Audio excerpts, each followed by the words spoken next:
कि एक जन, एक राष्ट्र और एक कानून ही माना जाए। धर्म के आधार पर विभेदकारी कानूनों को समाप्त किया जाना चाहिए।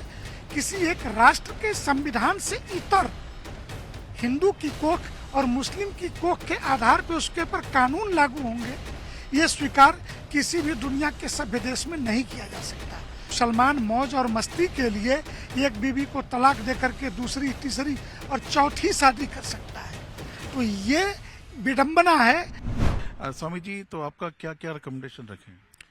अखिल भारतीय संत समिति सनातन हिंदू धर्म के संप्रदायगत प्रधान संस्था है, तो हमने धर्म से जुड़े हुए विषय ही कॉमन सिविल कोड में जो आने चाहिए, यूसीसी में जो विषय आने चाहिए, हमने उतने ही विषय रखे कि एक जन, एक राष्ट्र और एक कानून ही माना जाए। धर्म के आधार पर विभेदकारी कानूनों को समाप्त किया जाना चाहिए और सिर्फ इस आधार पे कि कोई बच्चा हिंदू माँ की कोख में पैदा हुआ, कोई बच्चा मुस्लिम माँ की कोख में पैदा हुआ और पैदा होने मात्र से किसी एक राष्ट्र के संविधान से इतर हिंदू की कोख और मुस्लिम की कोख के आधार पर उसके पर कानून लागू होंगे, ये स्वीकार किसी भी दुनिया के सभ्य देश में नहीं किया जा सकता।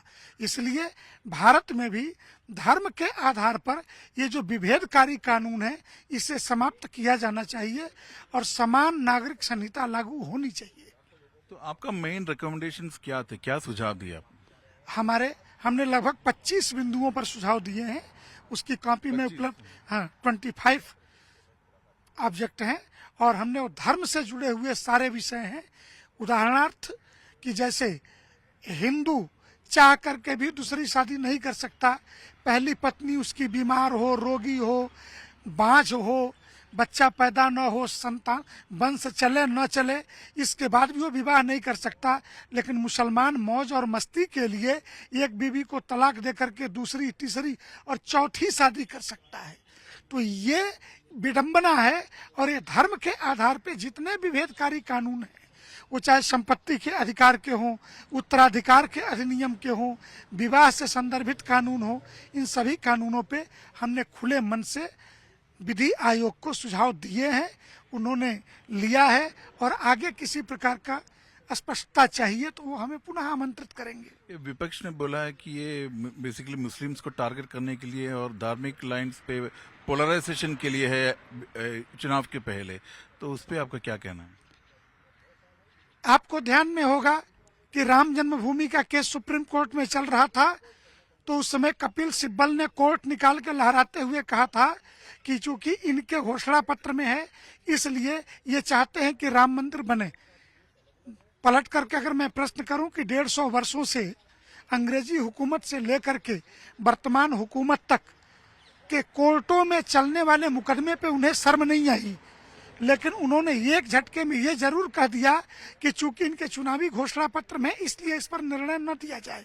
उसी प्रकार मैं पूछूं कि समान नागरिक संहिता, भारतीय जनता पार्टी का जन्म तो 80 में हुआ, परंतु भारतीय जनसंघ जब 1951-52 में बना, तब से लेकर के एक देश एक जन एक कानून, एक देश में 2 प्रधान 2 निशान 2 संविधान नहीं चलेगा, इस पर श्यामा प्रसाद मुखर्जी का बलिदान हुआ।